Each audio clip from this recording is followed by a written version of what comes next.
I'm Dirisha Kurtipudi, the director of Matrix, and we are really thrilled to partner with Texas Advanced Computing Center today. 3 leading researchers from TACC will be running this workshop.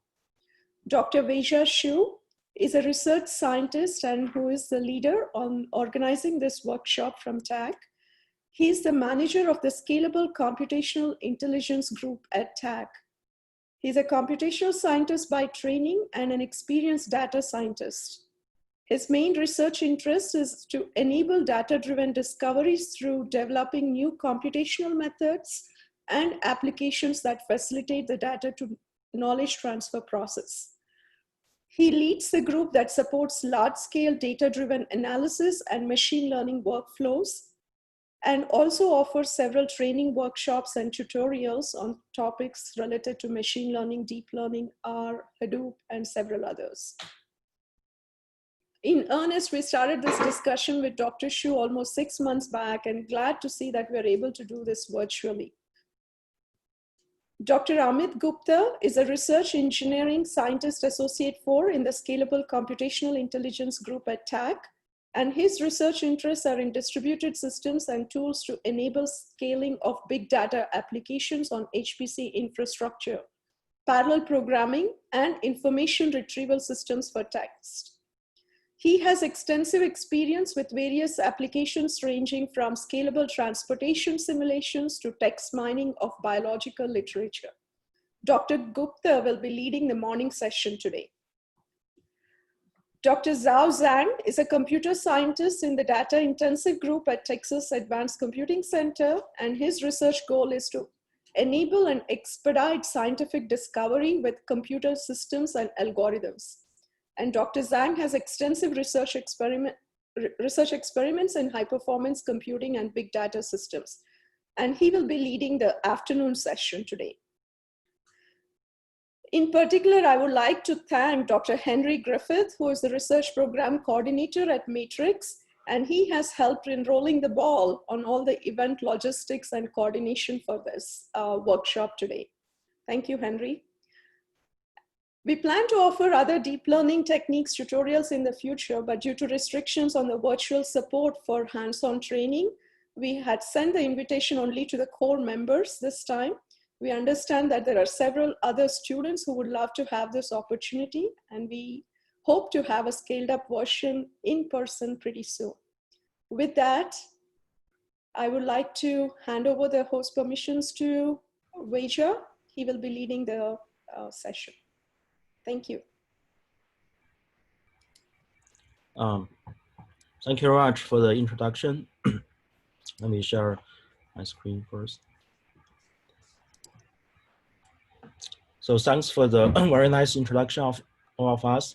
Hi everyone, I'm Weijia Xu. I'm the manager for the Scalable Computational Intelligence Group at TACC. So we're part of the data intensive computing area. So for today, 2 staff members from my group will be the main instructors for these workshops. So I just have several slides and to do some housekeeping and give you guys a brief introduction about the course. And then I will hand off to Amit and to start the morning sessions. So first, I want to explain a little bit on the session format we're trying to adopt here. So in our group, and we have done a lot of collaboration with researchers on deep learning. So we have a lot of experience with the deep learning and machine learning. We have done workshop and tutorials like this several times before. But most of them are in-person tutorials and workshops. So we just start to learn what's the best way to do a virtual workshop like this. So for today's, and we break the session into 2 parts. So we are trying to break the Zoom meetings shorter. So we have about 1.5 hour morning sessions. And in these sessions, we will cover some deep learning basics. Just make sure like everybody know what we are talking about. We are on the same page. Then we are going to focus on to getting people started with the tech resources.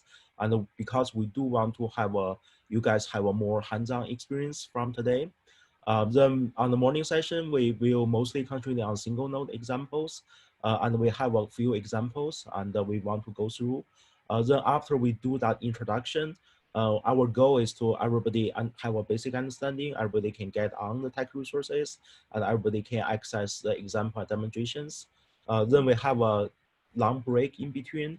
So this is both for the lunch break and also give you enough time so you may be able to say try log on or try with our examples and to see if this works for you. And it's not just simply say click button to run, but we do welcome you to explore it further, change the parameters and change how it's running, and to get a little bit more understanding and more hands-on experience with it.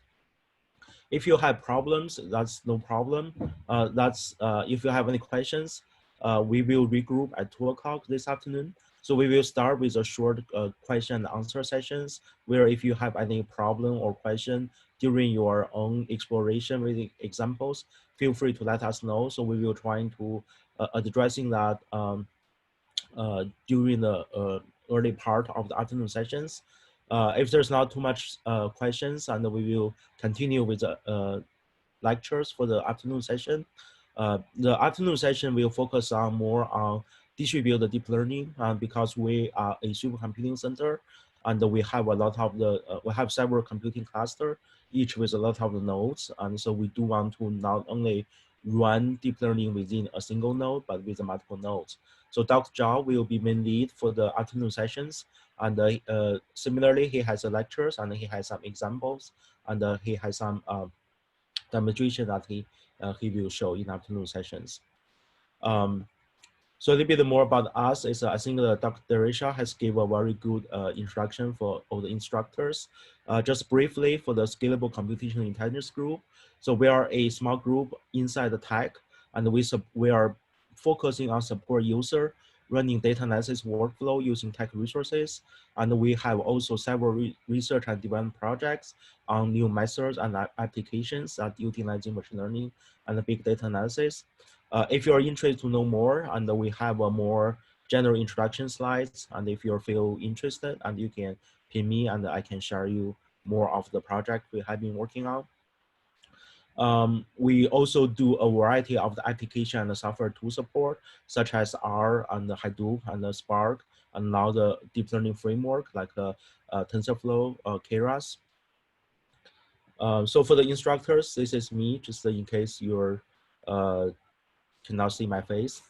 And but I'm not going to be the main instructor for today, and the main instructor will be Ahmed and Zhao. So you have heard their full short bios. So I will just leave them to do some more introductions. A few words about the resources we are going to using. So in the morning sessions, we will primarily using StampY2. StampY2 is ranked number 21 in the latest top 500 list in this June. So this is our general purpose computing kind of platform. So it is a project funded by the National Science Foundations. The cluster features two types of nodes. One is consists of the Intel Xeon Phi nice landing node. We have like over 4,200 those nodes, and then we also have additional over 1,700 nodes with the Intel Xeon, also known as the Skylake processors. So for today's morning exercise, and we will be primarily using the StampY2 on the Skylake processors, and so you guys can get on and can run some examples and to see how it works. But most sessions for the morning will be concentrating on single node. And the other thing you may notice is StampY2 is a traditional CPU-based clusters. So for the morning sessions, deep learning code will be running, will be also on using CPU mostly. So at TACC, we also have a couple of other resources that were dedicated for deep learning and with the GPU support. So one big one you may heard is called Frontera. So this is our latest big cluster machines. It is ranked number 8 in the June top 500 list. So the primary computing systems can reach near 39 petaflop peak performance with the 8,000 Intel Cascade Lake. So this is a newer version of the Xeon compared to the Skylake in the StampY2. So in addition, the Frontera features several kind of the novel way of extensions. So in addition to one physical uniform hierarchy for the computing clusters, the Frontera also features like a API to using like other cloud platform. It also has a tool, what we call the subsystem, that with a dedicated GPU support. So one of the subsystem is consists of the 360 node with each node with a 4 RTX GPU card. And the other subsystem is called Longhorn. So for the afternoon sessions, and we will see if we can get you guys on for the Frontera and trying to using Frontera for it. So just a quick note about the resources. Originally, we actually do planning to using Frontera entirely for today's sessions, but unfortunately we had a maintenance issue earlier this week and due to a power outage. So that maintenance actually being prolonged and just finished late last night. So as a backup plan, so we were going to using Stampy2. So but for the access and the usage, there's a lot of similarity there. So even for the afternoon sessions, we will see if the Frontera is a fully backup, and if not, then we may still using a Stampy2 for the afternoon sessions as well. But here I do want you guys know the Fronteras and then the GPU queues available on the Fronteras. So another quick note about the GPU queue on the Frontera is this particular subsystem is actually in a liquid submerged form. So here's a picture of the, so in addition to the traditional like cabinets of the clusters, and they actually in a kind of a big box, and here is each node, and then they were completely submerged with liquid oils, mineral oils, and for cooling. So when we be able to reopen the campus, you guys are welcome to visit TACC, and we can tour the machine rooms, and we can actually show you it's a very cool technologies. The other part of subsystem called Longhorn. So Longhorn is actually a very separate and physical clusters. It consists of over 100 IBM Power 9 nodes. So each node has a 100 GPUs per node. So for today's, we are not going to practice on using Longhorn, and but I want to know the resource availabilities. So if you guys interested, you may contact us in the future, trying to see how we can, how you can get on or get allocation and to utilize Longhorns as well.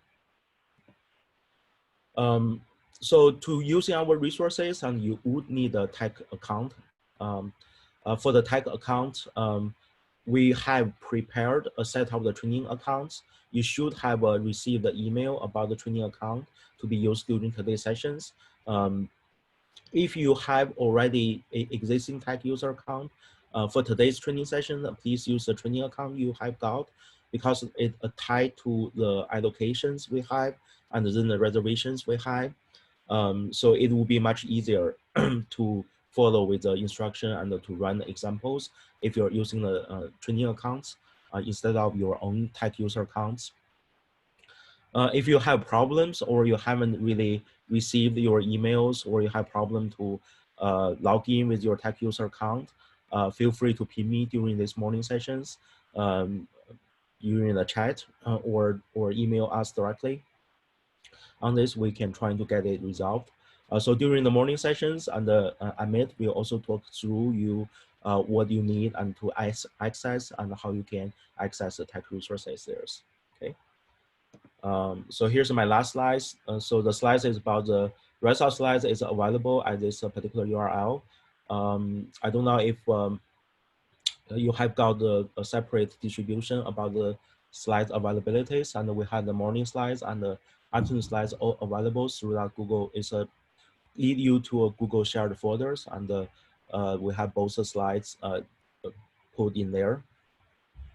And for the general increase about machine learning and the data analysis, you can feel contact TACC at the data@taccutexas.edu.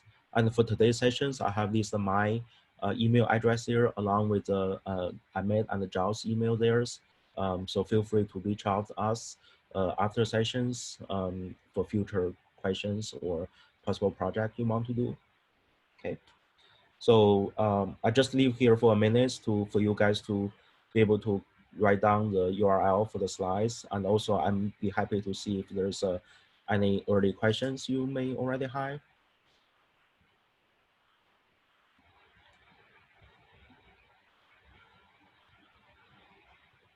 So if not, I will just transition to the Amit. So Amit will start the main presentations for the morning sessions.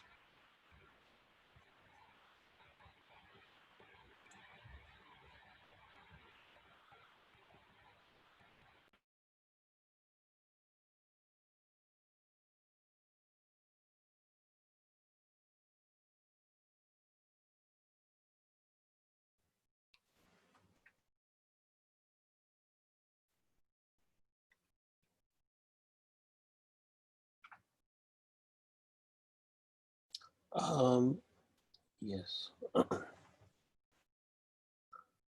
So Vaisha, can you post the URL in the chat so some people might have missed it?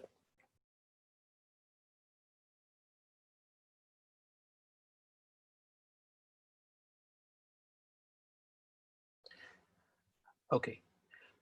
So hi everyone, I'm Amit Gupta. I work in the Scalable Computational Intelligence Group at TACC. And I'm going to give a brief overview of deep learning, the deep learning resources at TACC, and maybe cover some examples that y'all can play with. So one second. Right. So the schedule for this is we just cover some basic introduction to deep learning. Then we look at some of the software tools for deep learning, mainly TensorFlow and the Keras API. We'll also do a short coverage of the deep learning resources at TACC. And then we have an example from from natural hazards. It's an image data set of damage classification from Hurricane Harvey. And so we'll take a closer look at all of these step by step. So the data set was basically from after the Hurricane Harvey reconnaissance, and it was measuring damage on. It was a door-to-door collection of data measuring damage on residential buildings, and the data set is published at the following DOI, and it's published in the Design Safe portal developed here at TACC.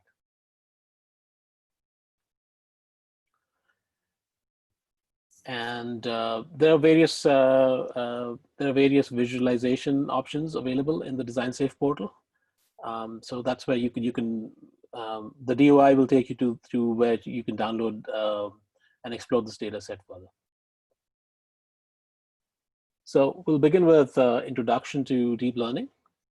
So this field has its origins in the 60s. Where it was called cybernetics, where the concept of a neuron as a computational unit, trying to mimic the biological neuron, began. And in the 90s, there was some more activity in this field, and it was referred to as connectionism, and the phrase neural networks was coined there. And since 2010 onwards, in the last decade, there has been a huge explosion of this field, and it's been basically called deep learning. And the main factors that are responsible for this ongoing renaissance is the meeting of basically compute capability with the availability of large amounts of data. And so in the last 10 years, this field has completely exploded and found various new applications. So the annual challenge in CVPR is called the ImageNet Classification Challenge. And you can see in 2010, the state of the art was about, so ImageNet is a very popular data set where you have images organized by according to a word hierarchy. So for every word in the word net hierarchy, there are thousands of sample images. And so it's a hierarchical data set of images based on a word net hierarchy.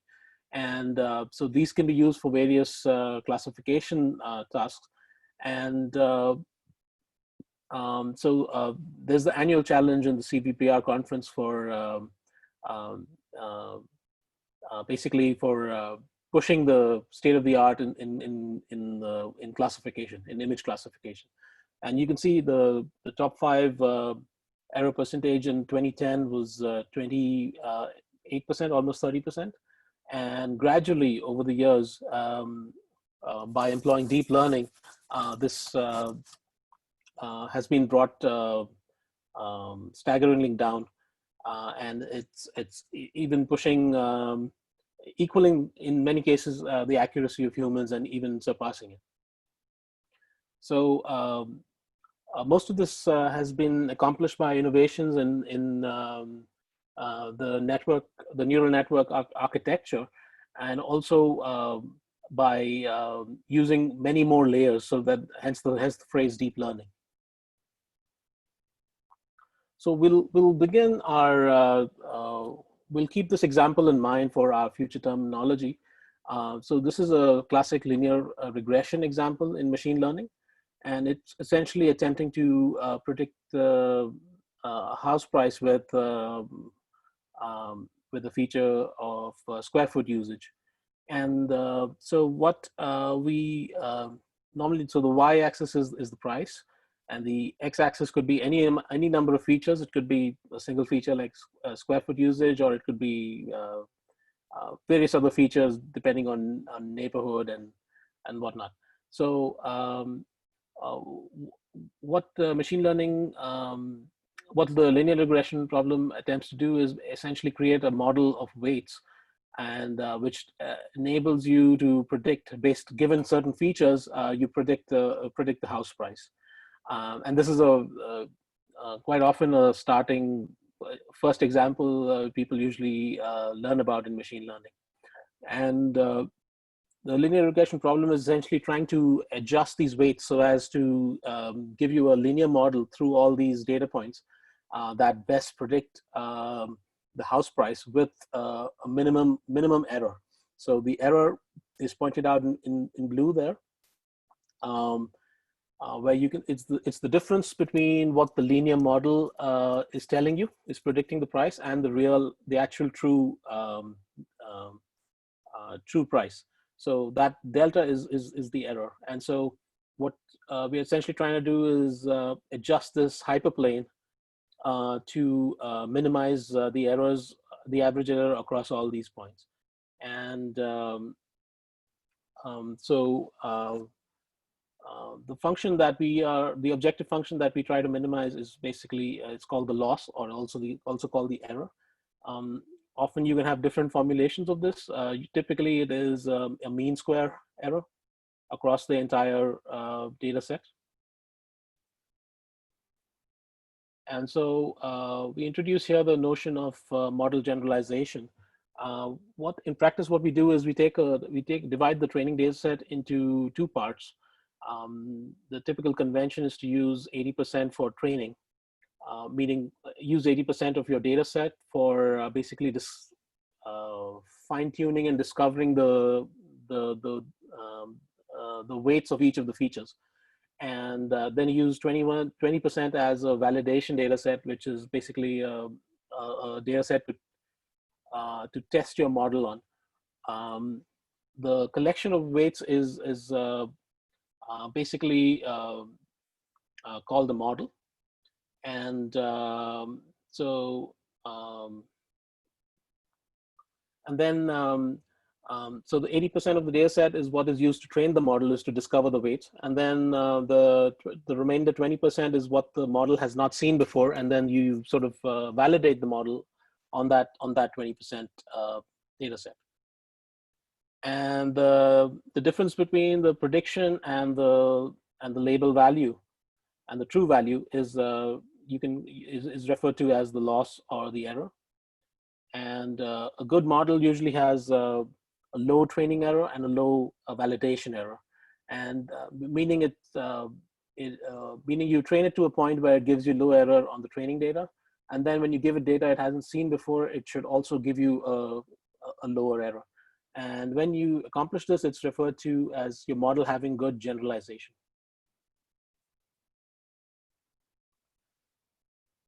And in practice, however, you may, for the linear regression problem, you may use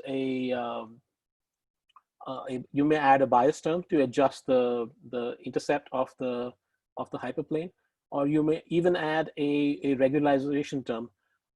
So regularization is basically a way to prevent what's called overfitting, and we'll see examples of that. And what it essentially does is there are various methods of regularization. What it basically does is it penalizes very high values of some weights, so as to give you good generalization and not have a overfitted model.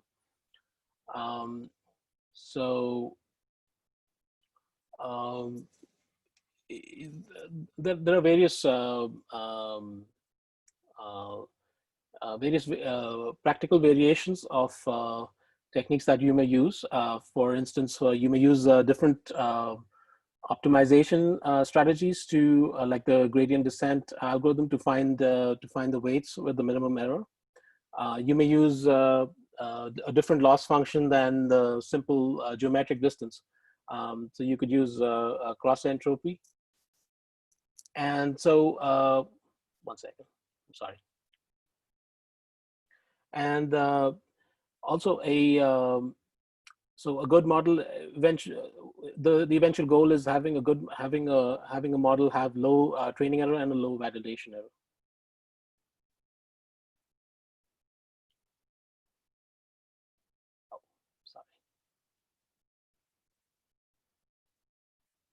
So we'll go from linear regression to the concept of a neural network. So we've already seen the linear model example, and so we can think of a computational unit that does this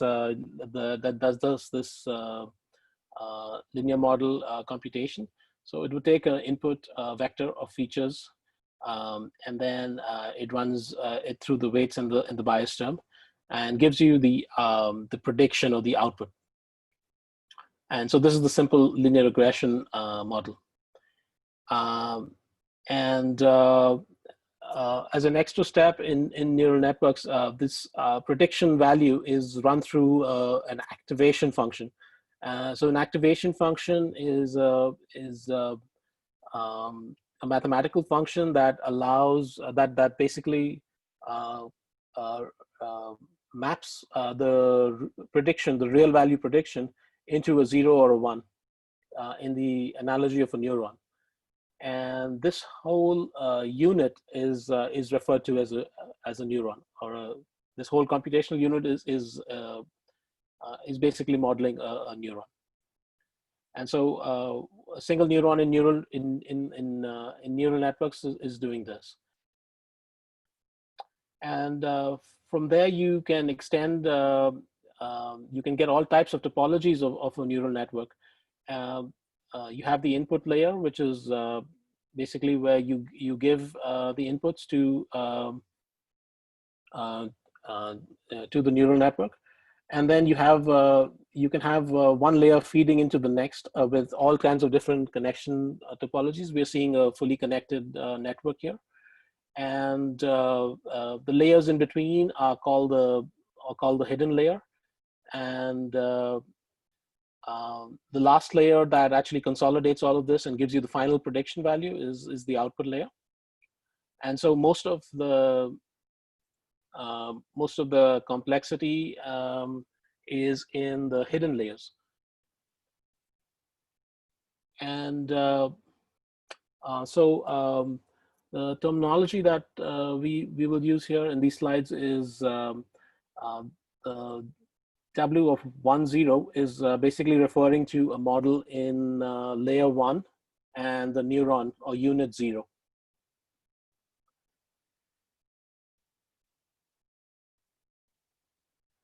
So now that you have the label data, you can feed your input through this. So each of these neurons does their computation, feeds to the next layer, and then you get a final prediction with you get your final prediction, and you also have in your training data you have the true value, and therefore you can calculate the difference between y and y dash, and you can you sort of get the error. Now for each sample, you would want to make a correction to the weights once you've had the error, so as to this is the process of training where you're adjusting the weights so as to give you a lesser error in the next sample. What happens is when you have your final prediction of a sample, you can update the W20, the final output, the weights of the output layer. However, you also want to, the final error has a contribution from all of these weights, and therefore you want to go back and also have a way to update the weights or adjust the weights of all the previous layers that came before it, because each of them have through this chain of this network have had a contribution in the output error. So one main question is how do we go about making making the updates to the weights of the previous layers? And here where we are going to introduce the backpropagation algorithm. So we can pick one neuron of one layer as an example. So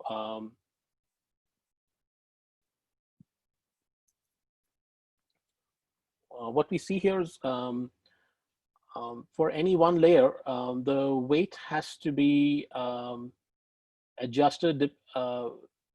Basically, what we're trying to do here is figure out in the loss function, how does this loss function depend on the weights of this neuron, and how does the loss function weight depend on the weights of the previous neuron, and further and going all the way up the chain.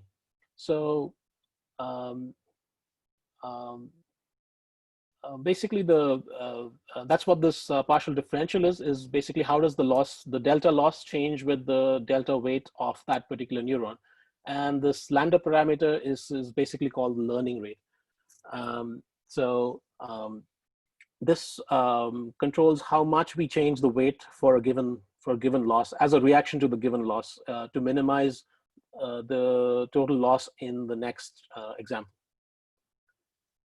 So we derive. So what happens is you have a prediction value here. It runs through the activation function. It goes that feeds into the input for the final layer, which finally gives you the final prediction, and the final loss is calculated. And so the dependence of the loss on the weights of the 1, 0 neuron is basically on W10 is basically calculated using the chain rule, like so. So basically, the weights of the loss of the final loss with respect to the weights of 1, 0 is derived with the dependence of the loss on. So basically, you start from 4 and go all the way back. So the weights of 2, 0 depend on the final prediction value.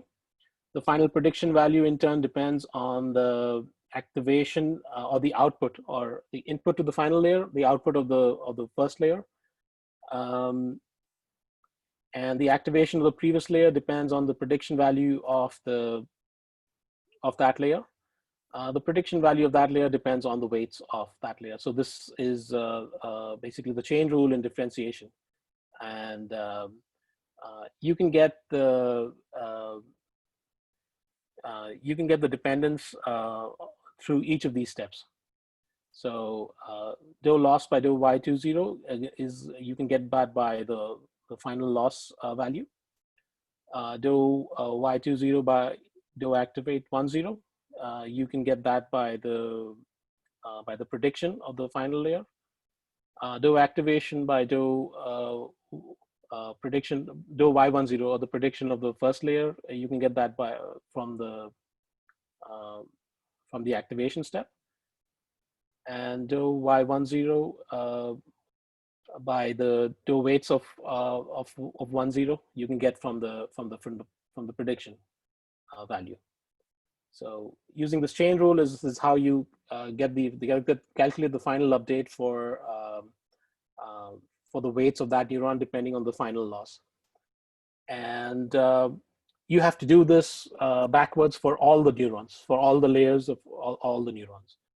And this is all the calculation for one sample. And so for the entire data set, if you go through all the samples, you sort of have to, it's computationally very expensive, as you can see. So this form of update, where you go through every sample and you calculate the loss, and you're essentially exploring the entire loss surface using every sample available. That's called a gradient descent, or a batch gradient descent. And as you can see, it's computationally very expensive. There's the entire loss surface using all the data points actually has a lot of redundant information.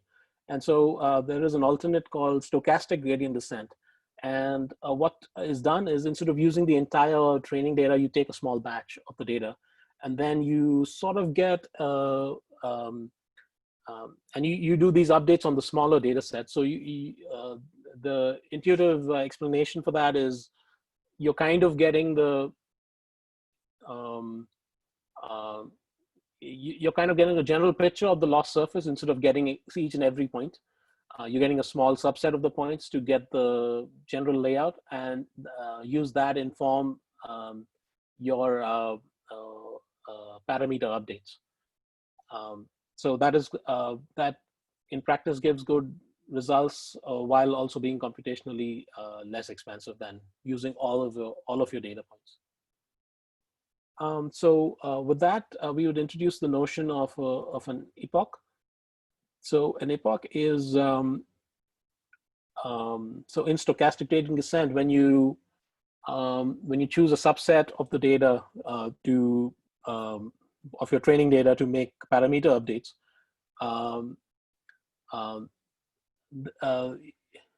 for each sort of iteration, there's the subset is chosen randomly, and you want to run as many iterations up to the point where you visited every data item once, and that is the notion of one epoch. When every data item has been sort of when every training data sample has been touched once.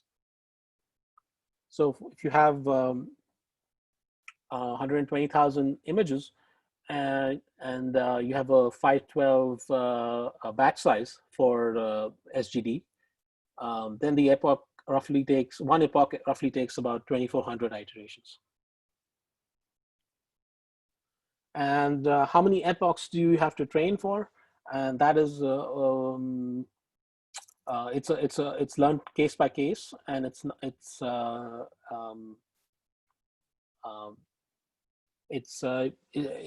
usually just learned by experience. And the standard practice is about 100 epochs it depends on the network as well. 100 epochs for AlexNet and 90 for ResNet 50 are some example practices. So what we just saw is a feed-forward neural network, also known as the multi-layer perceptron. And in any layer, if there's a convolution operation, that network is called the convolutional neural network. So we see an example of it here. So what happens in convolutional neural networks is it's generally used on images. So you have this square matrix style of image or a style of input, and you run a filter. You have a filter that's trying to extract some kind of feature from the image, and you so this smaller tile is the filter or the convolutional kernel, and you sort of you sort of slide this tile over the entire layout of the input matrix, and you generate a output matrix that represents some feature that was learned in this convolution operation. And so if this operation occurs in the neuron, it's called a convolutional neural network. And in this example, we see that that each cell is basically giving you a weighted mean of all the cells of the corresponding cells of the input image based on the convolutional kernel. And when you've learned these features in this output matrix, oftentimes you have in the architecture of convolutional neural networks, you have multiple convolution layers. So you have this multiple times, this sort of convolution operation to learn some particular feature from the input image. And then you have a what's called a max pooling operation, wherein you have this sort of sparse matrix with all these features. And that operation also looks like this convolution operation, where you have a tile and you have the tile on the input on the feature matrix, and you just select the maximum value of that tile to represent in a smaller to represent a cell in a smaller matrix. So that basically is basically trying to consolidate the features learned into lower dimensions. And this has many example applications, like basically image processing, image classification, video processing also, object detection in images, autonomous driving. So we'll see an example with a convolutional neural network later on. And another type of network is called the recurrent neural network.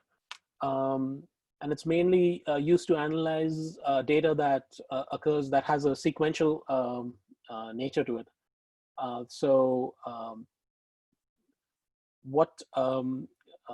Given a series of data, you're trying to infer what the next sample would be. So this could be any kind of time series data. It's often found used in language models. Entity detection, machine translation. I'm sure it has use in the stock market style of time series data, and auto image captioning. So what is mainly notable about recurrent neural networks is you have loops in the network topology, and when you sort of unroll these loops with time, basically you have one sample that is the input to the neuron that is processing the next sample. So it's basically trying to predict a future value based on the previous values. So you have the output of one neuron feeding into the input of the next. And so when you unroll this topology, it looks complicated when you just see the original topology, but when you unroll it on a sample-wise basis, it looks like this chain topology. And there are many other variations of this. And there are other applications. There's also a variation of this called LSTMs that has had a lot of success with language modeling. And then another type is called generative adversarial networks.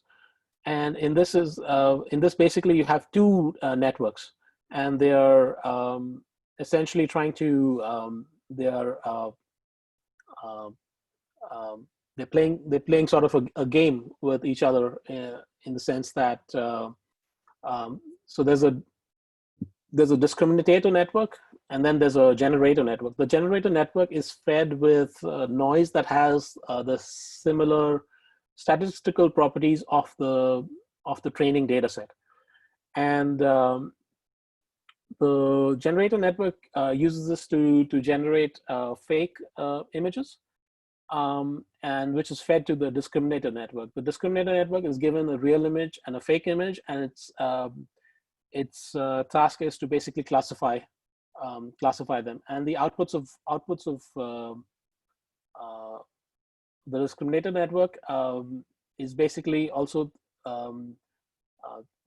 through the backpropagation algorithm. Both the weights are both the weights of both the networks are updated.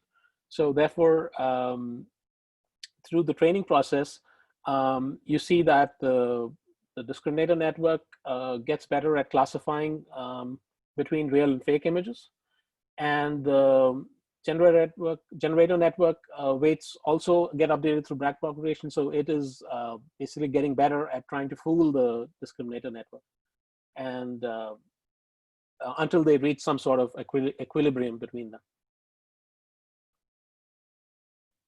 And another application we see is called deep reinforcement learning. It's usually used in sort of the gaming sort of environments. So what you have in a sort of computer game is you have an environment and you have an agent, or let's say a player, and the player makes an action. It changes the player's state, it changes the environment state.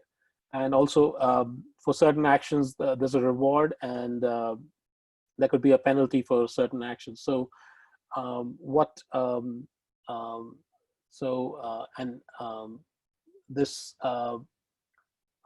this game engine produces using the agent environment feedback loop, produces this image of it's basically like a screenshot of the game, and that is fed to a convolutional neural network, which again makes the classification decision of what of the various possible actions that the player can do.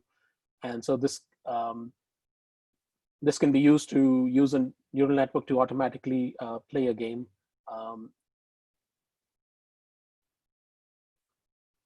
So that basically covers the basics of neural networks, and the various terminology that you might be familiar with now is basically what a neuron or multi-layer perceptron is, what a convolutional neural network is, and various types of neural networks. The other terms to keep in mind are the activation function, which is basically converting a predicted value to a 0 or a 1 and feeding that to the next layer. A loss function, which is basically the difference between prediction and the true value.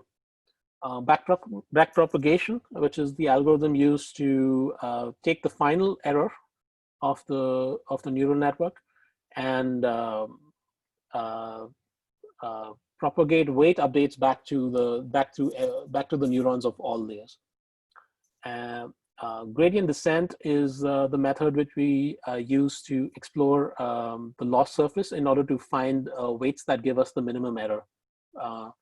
And because that's computationally expensive, less computationally expensive alternative is the stochastic gradient descent. And in terms of the data, you have the training and validation data sets. For training, also you have the accuracy or the accuracy of the model you measure during training and validation, and good accuracy in training and good accuracy in validation is what is strived for during training. We mostly speak in terms of the loss when we measure that performance. Then there's the notion of epoch, wherein for stochastic gradient descent, where you only train with only update the weights using a subset of the data. You go through many iterations of this random selection of the subset or the batch of the data, until you have complete coverage of all the data samples, and that is one epoch. And every step where you run through a batch of data to update the weights is called an iteration. So an epoch may have multiple iterations. So with that, we'll begin with I'll transition to the introducing the softwares that the software stacks that we use for deep learning. Namely, two of the popular ones are Keras and TensorFlow. And so TensorFlow is a product of the Google Brain team, and it's an open source symbolic math library for deep learning. It allows you to build computation graphs, and the main data structure is n-dimensional arrays or tensors.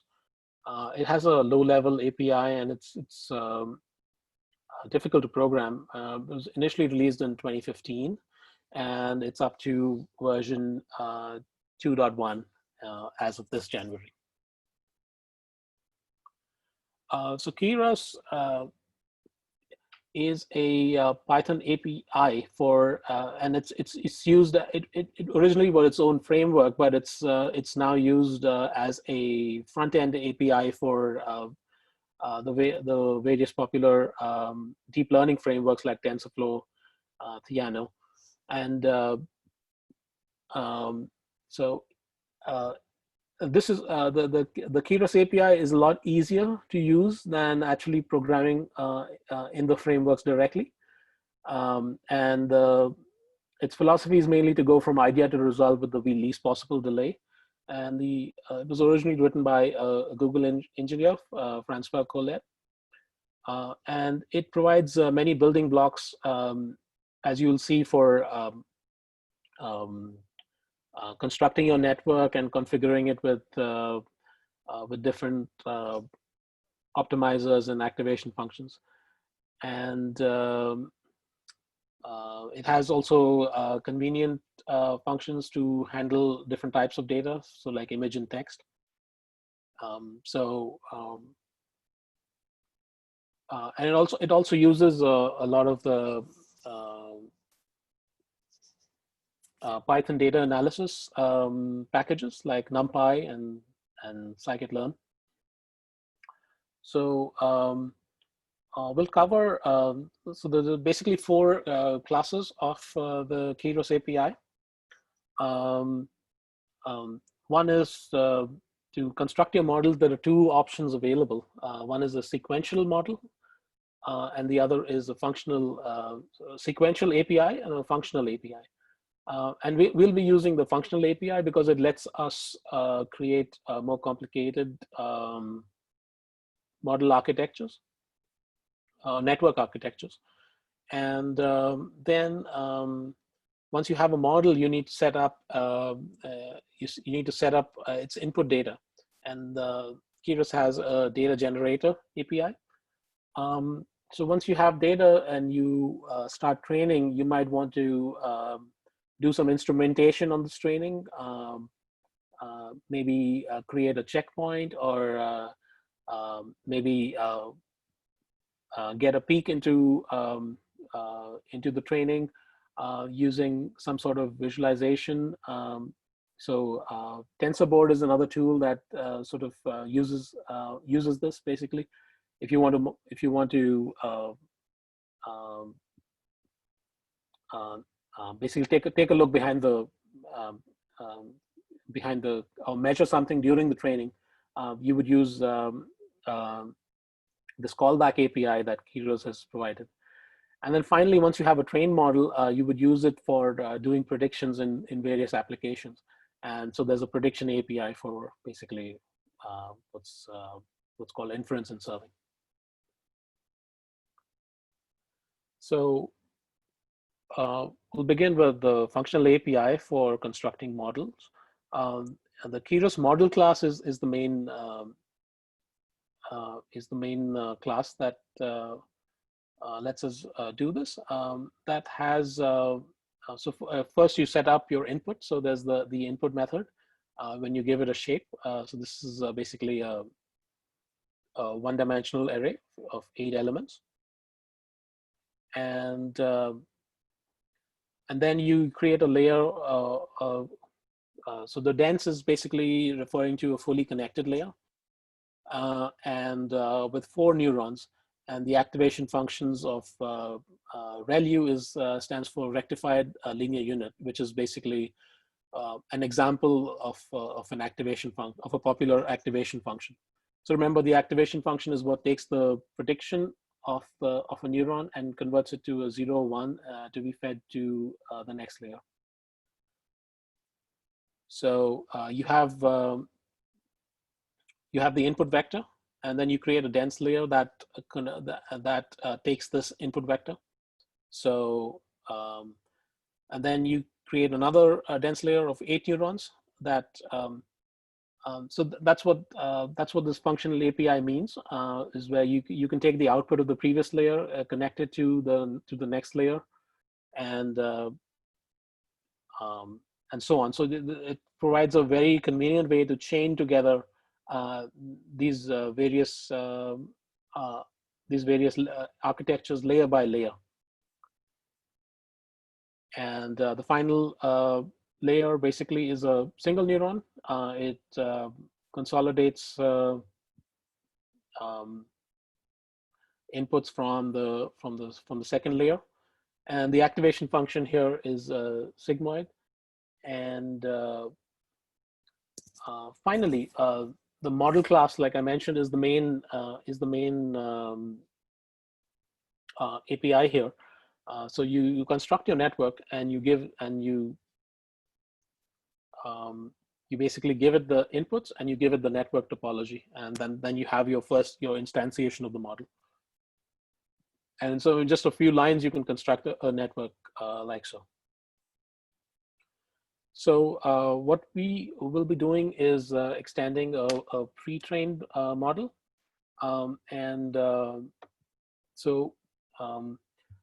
Keras also comes with several data sets. One of them is the VGG16 data set. So this is a paper in CVPR that in 2015 that was on basically it was an image classification paper. And so this network, this was the network architecture that was used there. And this is again a convolutional neural network, and it was trained on the ImageNet data set. So what we are going to do is use this network and augment it slightly to use our Hurricane data set and run classification there to classify images from our Hurricane data set. So this network was originally designed for classifying between 1,000 classes, and it was trained on ImageNet. And so we're going to slightly augment it to do a smaller classification task. But we are essentially we're using the weights on this network that was learned on its pre-training from ImageNet. So this is available in Keras, and we'll see this in our example. So so this is a common task where we load a pre-trained model. Again, we set up the input tensor, and so we create an instance of the VGG16 models, and its weights from ImageNet. And then what we do, so my mouse is hanging, sorry. Yeah, so what we do is So what you see in this is the red layers are basically the max pooling of the previous layers. So basically you have a convolutional layer, then you have that has learned some features from the image. Then you have a max pooling layer, which consolidates these features and lower them in lower dimensions. And then you again have a convolutional layer to learn more features. And that's why you have the red layer every few layers, basically feature consolidation. So what we are doing is in block 5 of the pooling layer of the fifth block of convolutional layers, we are getting its output. And then we are augmenting this model by adding our own fully connected, we're first flattening this output into a single dimensional vector. And then we are adding our own network, our own fully connected network to do our classification. And then the final layer classifies between 3 layers, and the activation function is called softmax. So what this particular type of layer does is it gives you for each of the 3 classes, it gives you a series of probabilities. So it gives you a probability that it belongs to class A, B, or C. And once you've modified the model this way, you feed it to a model instance and get the output. So next is the data generator API. This is a way of feeding data into the models, and it has various methods. The more important ones that we'll see is called the flow methods, and the flow methods presume that you are organizing your data in the way shown in the slide. It's basically you show your training data, and for each class that you're trying to predict, you have a folder and you have your data set, your images for each class over there. And the validation data is organized in the same manner. And so you have the image data generator API. That's you use the flow methods. There's a flow method and the flow from directory. So you point it to the directory and it automatic and give it the parameters of what you want your batch size to be, whether you want to shuffle the data or not, and it automatically fetches this data from these folders, organizes it in the batch sizes you want, and organizes your training data set object in your code. Same for the validation data set. So that's what we're seeing here. And also, so the image data set generator also has this option of augmenting your data. So you have your input data that came from these files on disk. And also you can run some type of transformations on them before you feed it to your neural network for training. And we'll see an example of where this can help in one of our examples.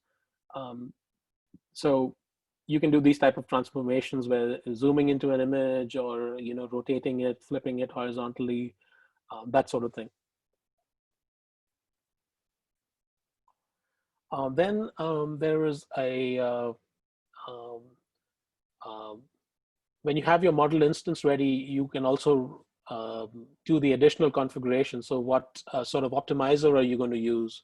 What kind of loss function would you like to use? What metrics are you optimizing for? And so this method is actually just called compile, but you're essentially what you're doing is you're completing the configuration of your model, and then you get a line-by-line summary of your model using the model.summary method. And it outputs something like this, which tells you each layer, the dimensions of each layer, how many parameters or how many weights are there on that layer.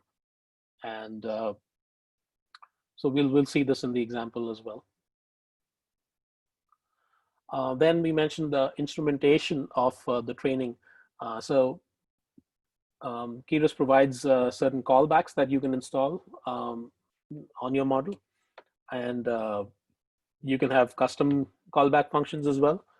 And these allow you to do checkpointing, for example, and also there's another one that we'll use. It's called reduce LR on plateau, which is basically reduce the learning rate on plateau. What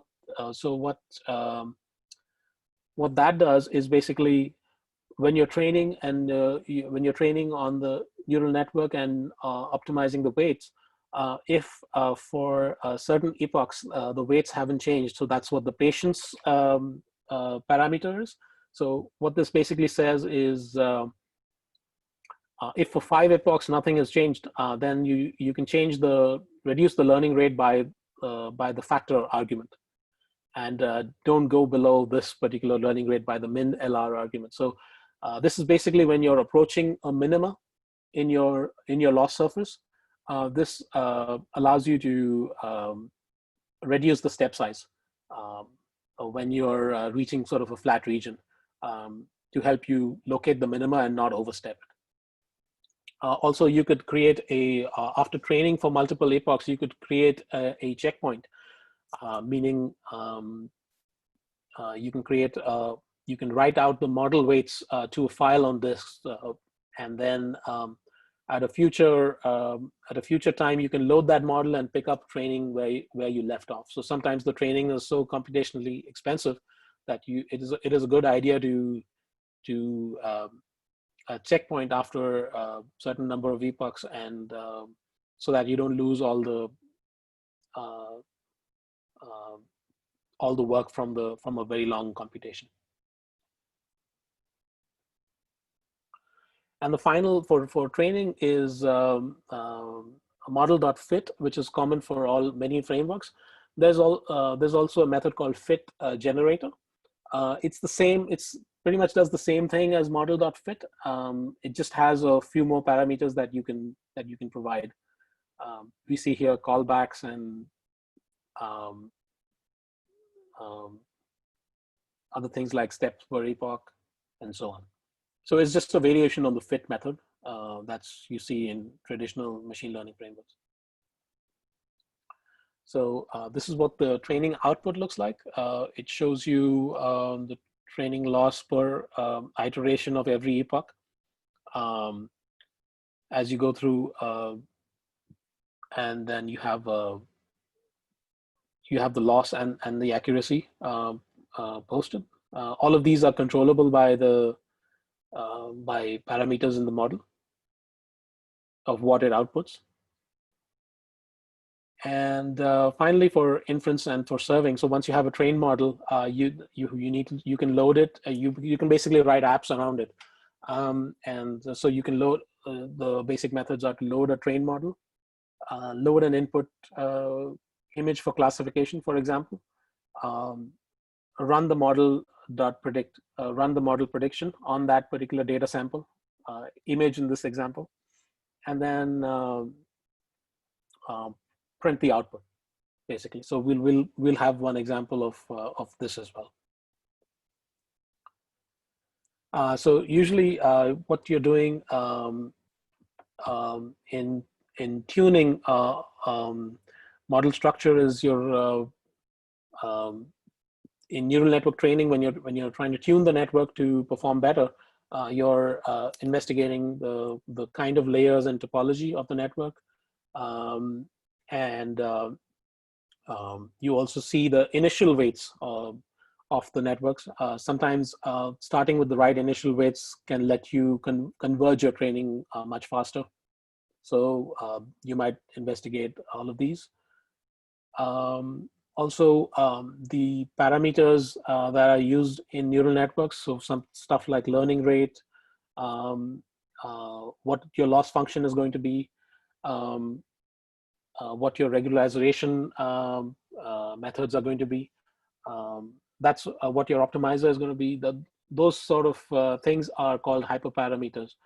And what your regularization strength or regularization weight is going to be. So all of these things are parameters that are sort of exposed to the user, to the user in order to basically fine tune the network's performance for a specific data set. So I've covered basically the introduction to deep learning and the software stack that is involved. I'll just briefly, Veja already spoke about this, but I'll briefly cover the HPC and the specific to, especially resources at TACC that are specifically used for AI, machine learning, and deep learning applications. So we'll cover all the hardware, the software, and the interface, the interface you would use to access them. In general, we support on all of our systems, we support AI applications. But however, for deep learning, what is the resources that have GPUs are the most significant. And so therefore, we have these 4 resources: Frontera, Longhorn, Maverick, and Chameleon. These are the 4 resources that have GPUs. So originally, like Veja mentioned, originally the plan was to use Frontera for today's training, but like we had some extended maintenance on it. So we'll use a different resource. But if you have a deep learning workload in your project and you want to use a TACC resource for it, the GPU subsystem of Frontera is probably the first thing you might want to get access to.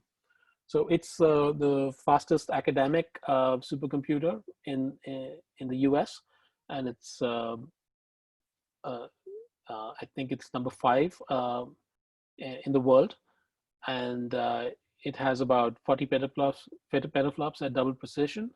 It also has, for specific to deep learning, it has a smaller subsystem of about 90 nodes. Have roughly 4 GPUs each, so 360 GPUs.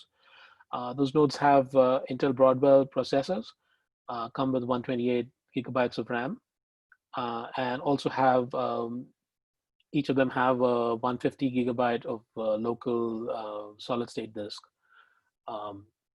And they're also connected through InfiniBand through the main file systems.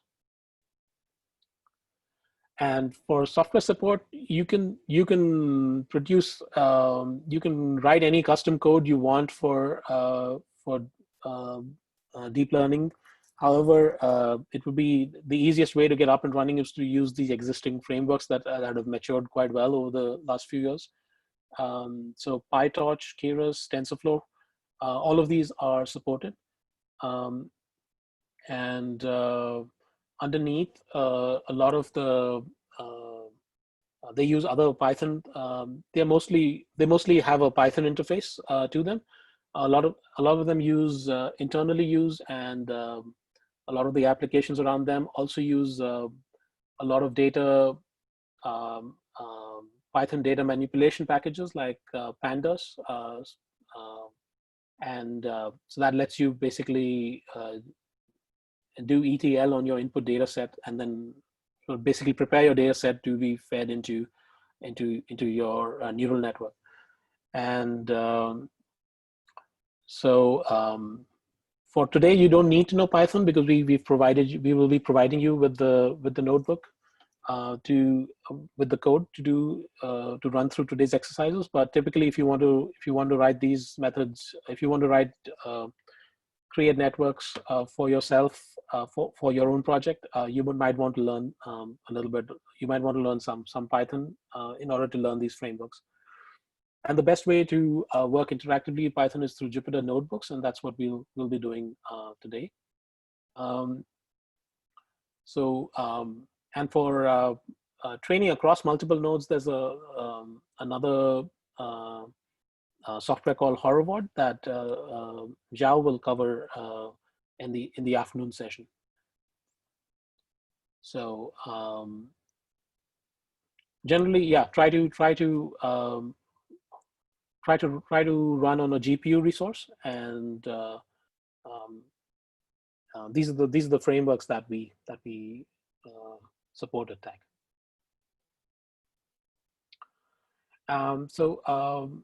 In terms of running the code, you can run by command line if that's what's comfortable for you. You can also run with Jupyter notebooks in your browser, which is very useful for interactively developing your application. So with that, we'll see an example for machine learning and deep learning from natural hazards, and we're basically classifying. We have images from the Hurricane Harvey reconnaissance effort, and you have images of houses basically, and you're basically trying to classify them into 3 levels of damage. So you're trying to organize this image into 3 classes of depending on lowest damage to heavily damaged. And like Veja mentioned, we had some extended maintenance activity on Frontera's system. We plan to use the GPU subsystem for our training today, but we might be able to get you on there for the afternoon session. But for now, we'll stick to, we'll be running on the Skylake nodes of Stampede 2, which is mainly designed for CPU heavy computation. So we'll be using Keras over TensorFlow CPU to build and train as a convolutional neural network. In terms of running the example, it would actually look very similar on a GPU. Just the framework underneath would be TensorFlow GPU instead of CPU. So the example we are showing you should run pretty much with the correct setup, should run unmodified on the GPU system. So with the basic setup is to basically set up your examples, you would need to basically SSH into Stampede 2 using your login credentials. So replace train 123 with your training account ID. And then you would have to run these following commands. So what essentially this will do is give you a copy of the examples in your Scratch area of your training account. So I'll just leave this up for a little bit, and so everyone can run through them. And I'll open up my notebook in the meantime.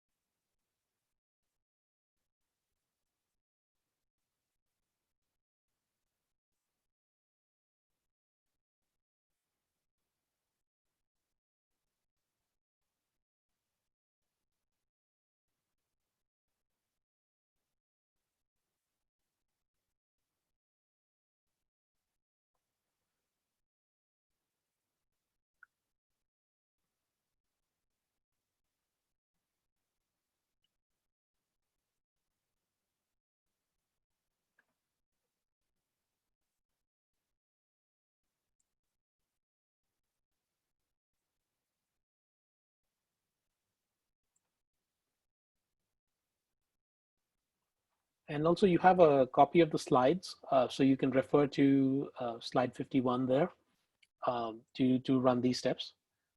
In the interest of time, I'll just proceed to the next step.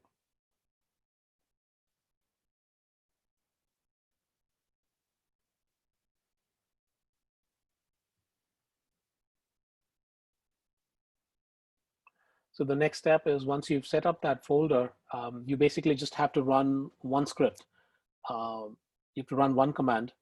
You go into that folder, and then you run the setup environment. And this basically installs TensorFlow and Keras, loads the various module dependencies, sets up your environment variables so that your notebooks work. And so it just automates the process for you. So I'll wait another minute here on this slide before going to the next.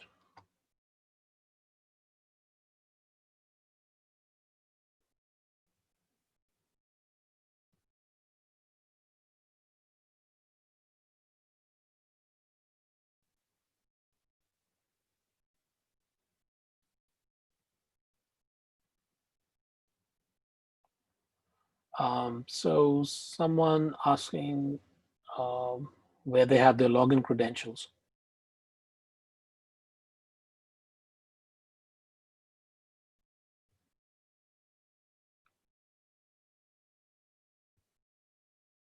So you should already receive the email. So the email is directly sent to the email address you put when you do register for the class. Then once you, in that email, it shares you a box folder, and you need to go to the box folder to finding the training credentials. So that's the only way we can distribute the training credential virtually through the box. Also, Vejap posted in the chat a new URL for the slides. Might have been a while back. Okay, and so you can download the slides, and then you'll have these instructions with you. So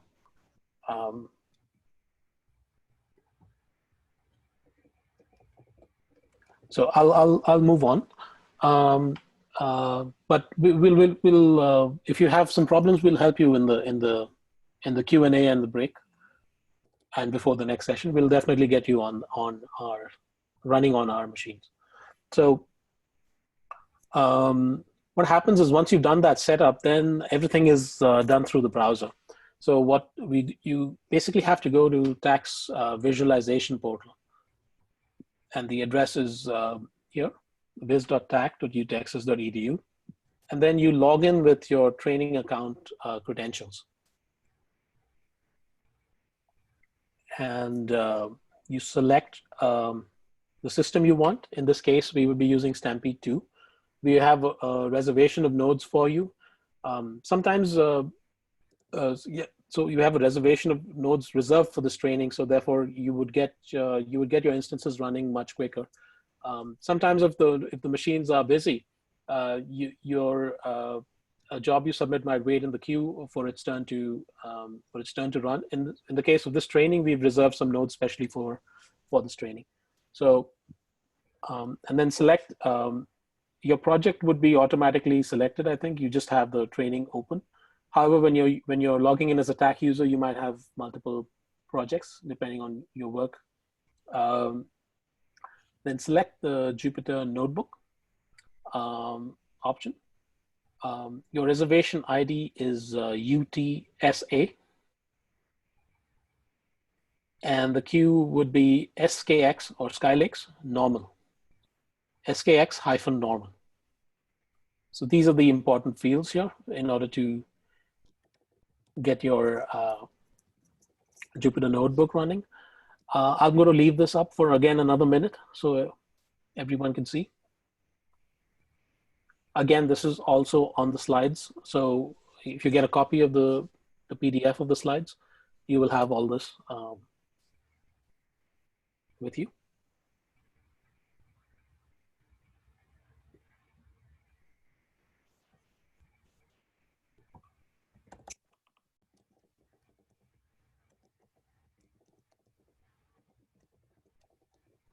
Okay, so once you hit start job here, once you set up all this correctly, you submit this job. This is basically submitting a job to launch a Jupyter Notebook on one of the compute nodes of Stampede 2. Once you have that, once your job starts running, you'd have to wait for a few minutes. And when it's running and ready for you, you would see a screen like this, which basically says your Jupyter Notebook is running, and you can open it in a tab in the browser by clicking the green button. when you open it in the browser, you would see basically your home folder area. And running the script earlier would have set up this particular folder, UTSA, Deep Learning Tutorial. So this folder contains your examples and also has the setup script that you just ran via command line. So again, all of these instructions are in the slides. So please grab a copy. When you go into that folder, then you have these you have the data set and the example notebook. So the IPyNB is the IPython notebook. Those are the ones that we're going to run. And we'll start with the UTSA tutorial train first, IPython notebook. So at this point, I'll just open up my notebook and run through one of these notebooks. They're pretty similar. So you have three different types of training on of the three variations of training, and then finally you have one inference example.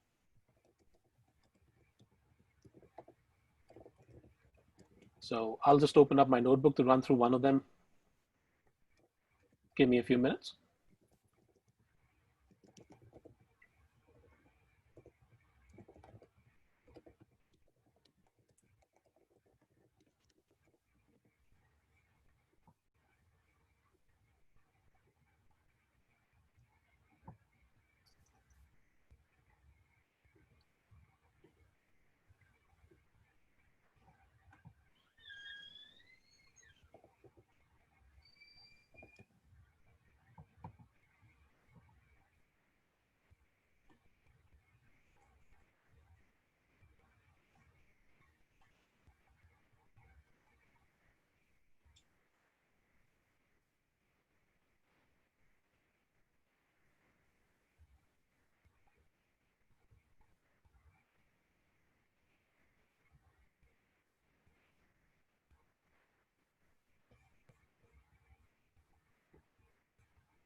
So I'm just waiting for my notebook to start up, and we'll walk through an example.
Okay, so I'm gonna stop sharing the slide so I can share the notebook. But I trust most of you have a copy of the slides so you can follow along. No, we haven't lost audio. I was waiting for my notebook to start up.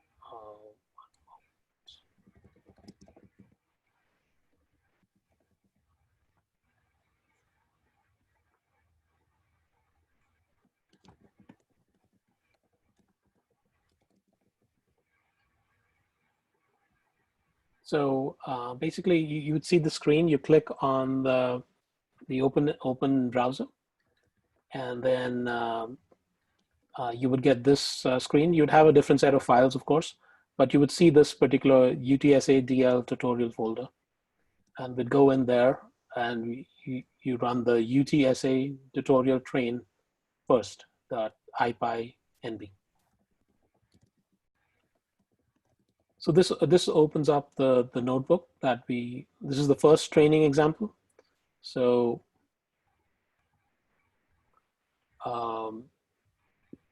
just one second.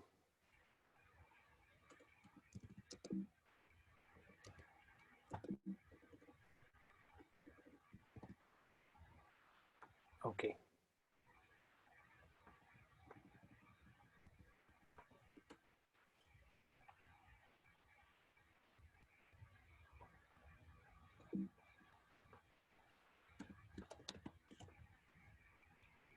Okay, so we'll start running through this notebook example. So at first, you basically have you import all these the Keras modules, specifically the classes that we'll need, the model class and the various layers, and the data generator API, the optimizer. H5Py is basically a HDFPy Python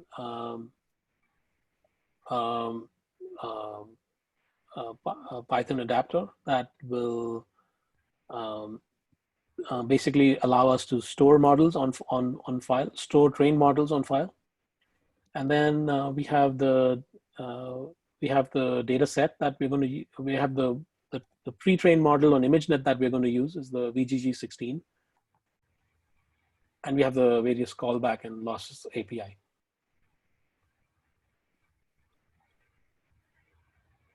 So we'd run this. And this is again from our slide, which is basically the VGG16 example, which is pre-trained with ImageNet. And what we do in the next function is basically we modify this network by adding our own dense layer and softmax layer to use this network to basically classify into 3 classes instead of the 1,000 that it was originally designed for. So what this function is essentially doing is doing that step. So you basically you create an input tensor, and then you load the pre-trained model.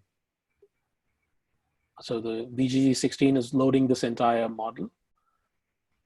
Then you create from the model you get the output of the max pooling layer of the 5th block. So it's 1, 2, 3, 4, and 5. And you get this output, and then you flatten it, run it through a R dense layer, which is this one in blue here. Amit, yes. Are you wanting us to follow you or just to listen to what you're saying? Because I am so way behind. My box doesn't work, and I don't have the password. So, okay, is this for us to work with you or just to look at you? So let's so if you have problems, let's I may do a quick look through with the notebook. You don't have to follow at this time. So the goal is to say during the session we can show you what to expect, and then you can try to log in, try to explore that on your own. So you don't have to follow them step by step right now. If you have problems, and Jason and I trying to troubleshoot your login credential problems, but you don't have to think you have to follow everything right now. So our instructions are also in the slides. So it's the purpose of the break is to you may be able to go back and trying to follow through here. That works. Thank you. Okay. Okay. Thanks, Vijay.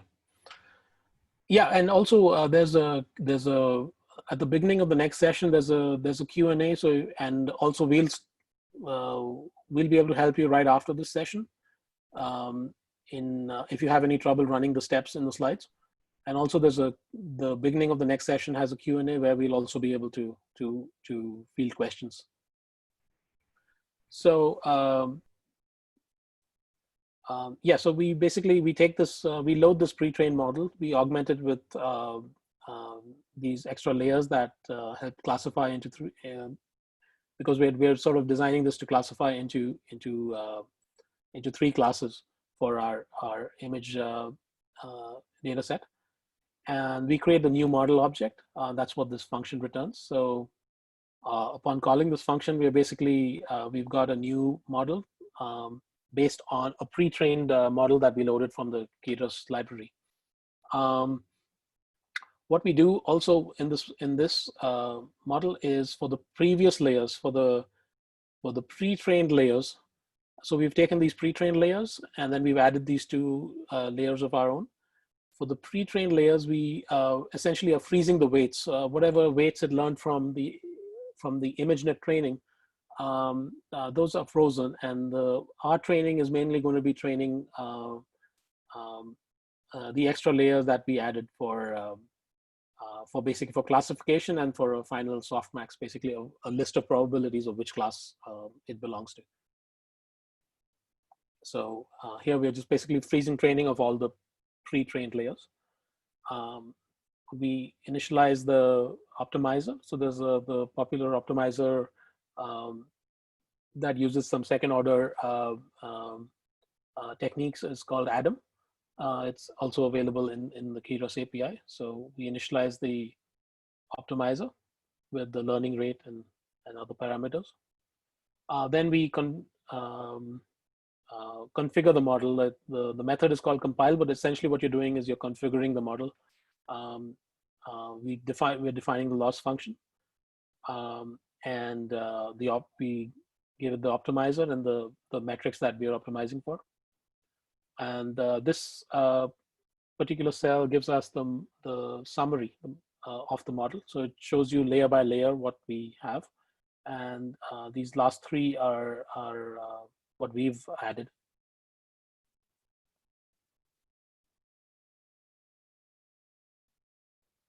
And then we sort of go about fetching data from our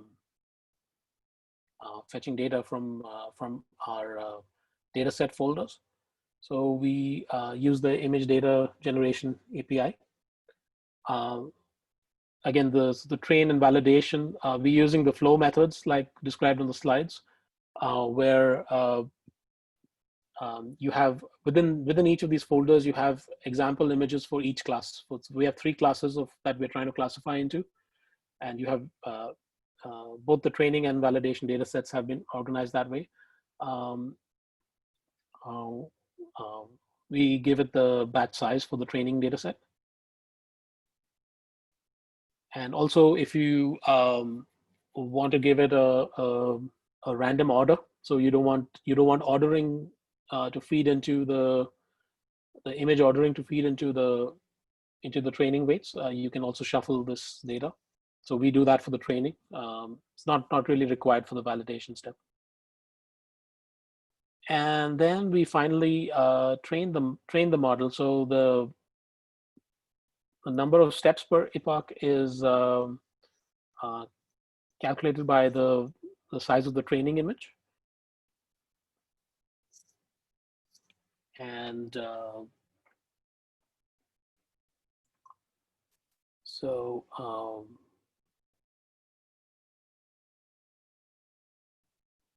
and the number of parameters, I think. Yeah. And finally, we call the model.fit function. So you give it the training data set, the number of iterations per epoch. So this is basically the number of images and the batch size for SGD, and the validation data steps. And then you finally run this training. And at every output, it's going to give you the training loss and the validation loss. So the training error, validation error, basically, and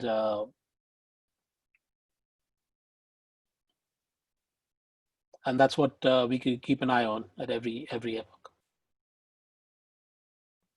So I'm just going to look at chat for questions while this thing is training.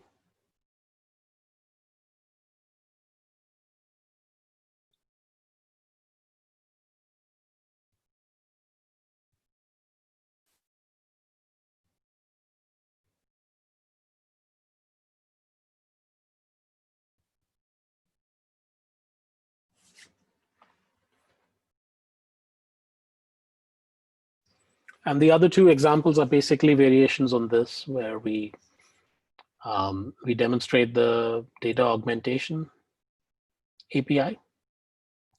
Hey, Amit, can you go back Yeah. to your slides and show how people starting the Jupyter Notebook? I think Yes. there's a couple of people have problem with the Jupyter Notebook session. Okay. So this thing is just, it'll keep training, and I'll let it keep running, and I'll go back to the slides so everyone can see.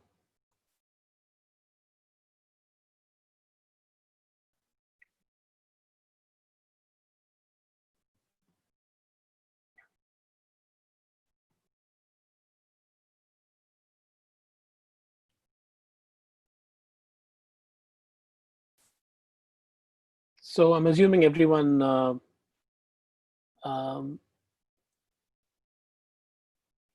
Veja, did they want to see the setup or just the launching of the notebook? For this page, I think I noticed a couple of the session wasn't using the right queue. So make sure you are putting the right information in there. Like we have to using Skylake normal Yes. queue. I think the default might now be, and I think some session was start with the Skylake development queue. So which that's not going to work. And Yeah, also have a yes. reservation. Make sure you put the reservation names in. Yes. Otherwise, you may be stuck in the queue as well. Okay. There's one instance I see, like from what I can see from system side, it seems running fine. But I don't know why you cannot connect. It's very hard for us to debug remotely. The easiest thing you may try is if you think you have everything done correctly, you see the say open browser notebook, open browser window to see the notebook. There's a couple of things you can try. One is you can try do the same, but with a different web browser. So sometimes the web browser has a different security setting. It may block certain connections. So is something happened before. The other, if that's not the case, the other easy way you can try without we really see what's going on is be able to just cancel the current job and trying to start. Sometimes the specific node you're assigned to may have a wrong configuration or may have some weird problems. We can just, like if you cancel it and do it again, you may end up with a different node that may just works. Also, this one thing I would recommend looking for when you see this screen on the right of the page. If there's a countdown clock that's started, then your notebook has run successfully. So sometimes if there's a problem in launching your notebook job, that you might see these buttons, but you may not see that clock, and that's when you should just cancel and resubmit.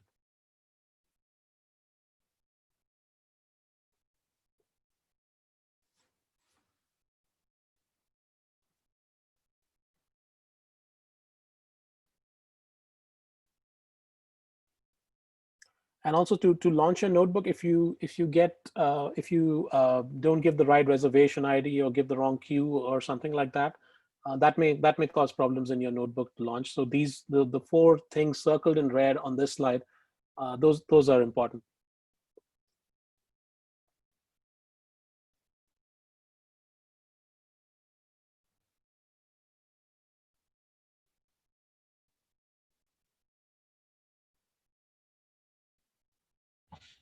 So is there anyone successfully start a Jupyter Notebook session? Can access the exercise code? Can you just type like yes in the channel, or then just give us some feedback so we know at least someone can run it.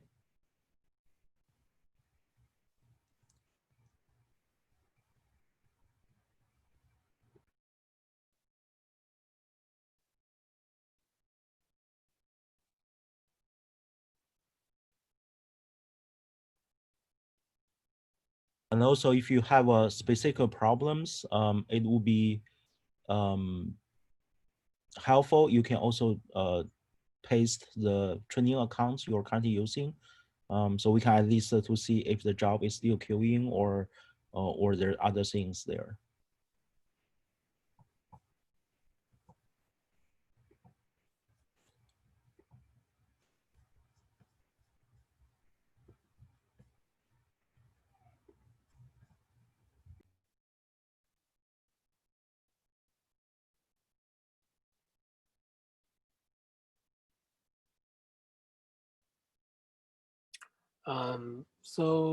Does it take a while to finish training? It takes yeah, about 5 to 10 minutes. 5 minutes, maybe.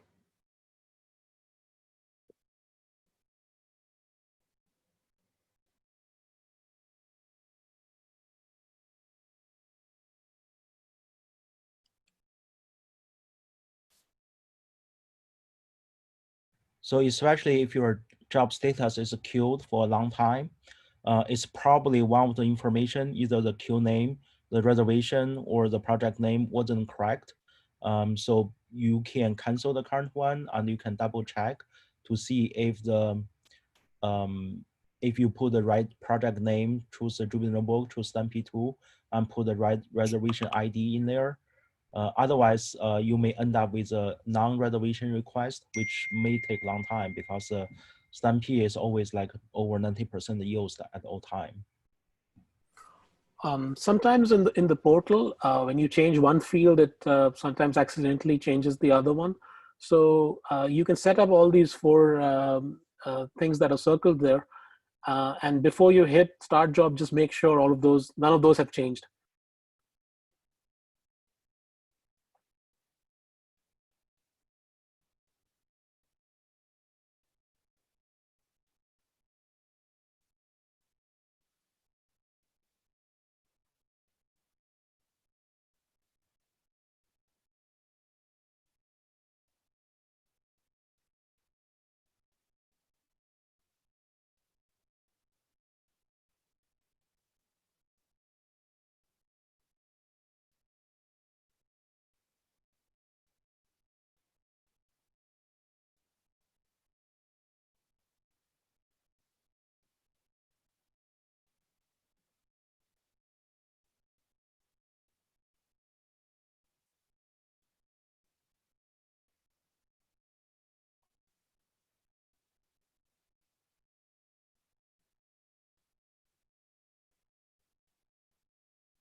Yes, okay.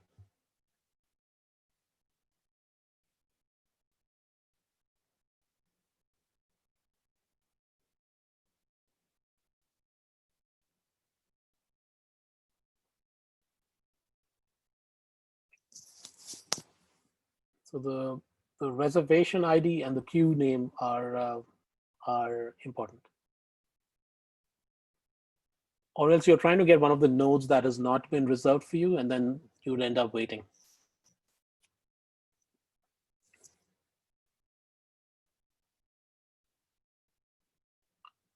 So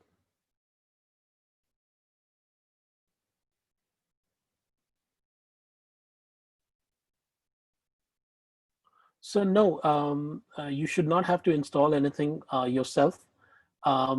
That can happen only if you did not run the steps on the basic setup slides. So these two slides here. If you were not able to run these successfully, this is the command that would install it for you.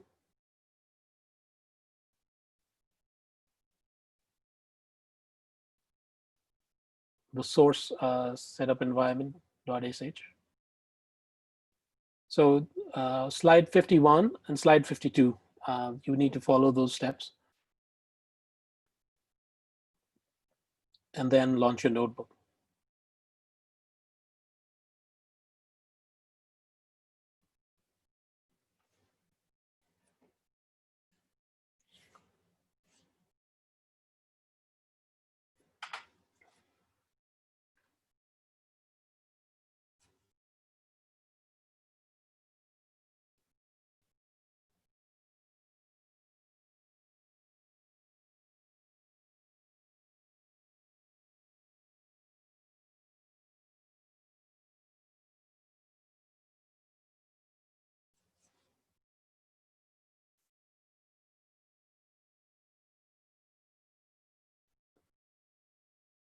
So I take it more of you have been able to get your notebook running.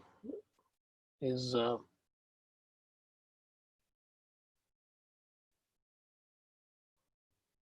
okay.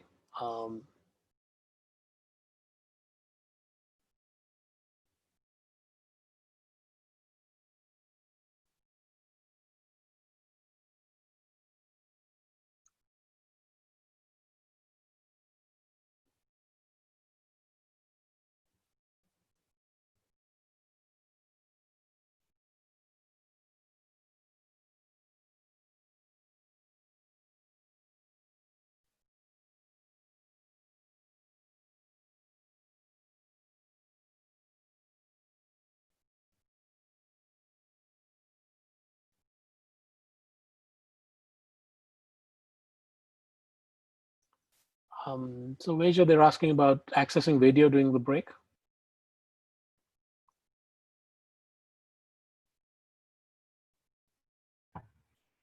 I'm not sure about that. Henry, are you still online? Are you going to plan to post a video somewhere? Currently, I'm recording using the cloud service of Zoom, so that will all be contingent on whether or not how quickly it gets uploaded. I know for WebEx and prior experience, there's a bit of a latency, but we can try.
No, Kumar, that should not be the reason. What training account are you using, Kumar?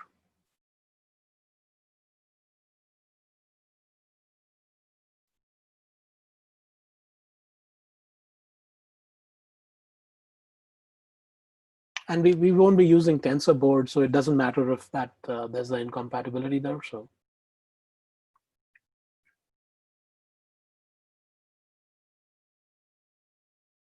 as long as it ends with install successfully, that's fine.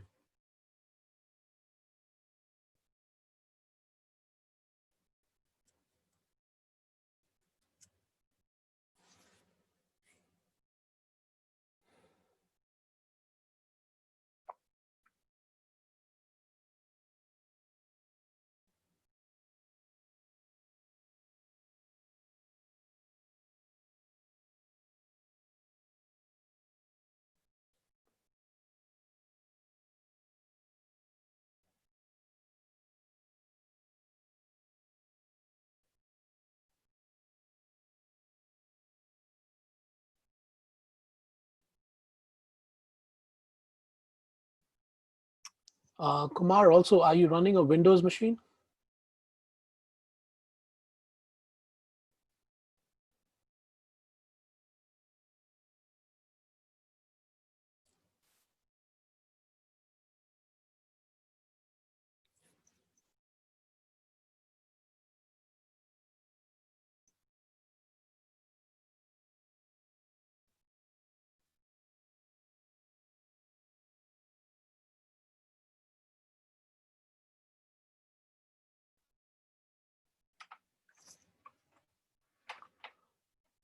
So Weijia, should I go back to the examples? I think. No, I think that's fine. I think it's Okay. more important to walk through people be able to Okay. get into the example, and Okay. if the people already get to the example, the idea is that they can play with them, play with it on their own. Okay. In the 2 o'clock sessions, and we can go back and revisit. So maybe you can do another quick tour for the examples then. Okay. So right now it's already 11:30. Yes. So we do see some people be able to run the Jupyter Notebook, and we do see the job is running. If you still have the trouble, so Amit and I can stay here for a little bit longer. If you have no problem or you want to take break, feel free to drop out now, and we can meet again at 2 o'clock. We will continue from Amit can give some example, and then we can take more question in. If you have problems, if you have a problem with getting your UT credentials, and just post that on the chat. Our training coordinator, Jason, also in the chat, and he can help you to getting the credentials. If you had trouble with the Jupyter Notebook, one is to make sure the information you input are correctly as what you're currently seeing from the share screen. If not, then the other suggestion I really can give is try a different web browser from your computers where you open them, to see if it is because of browser's security setting blocking out certain port. Because like when we run the Jupyter Notebook and we forward to a non-standard port, so if you have a strict firewall rules on your local laptops, and sometimes you may see the connection being refused, or you cannot connect to that port. This also may happen if you're using a computer from your companies and your corporate, that they may have some default blocking on there. So in that case, there's not much we can really do from our end here.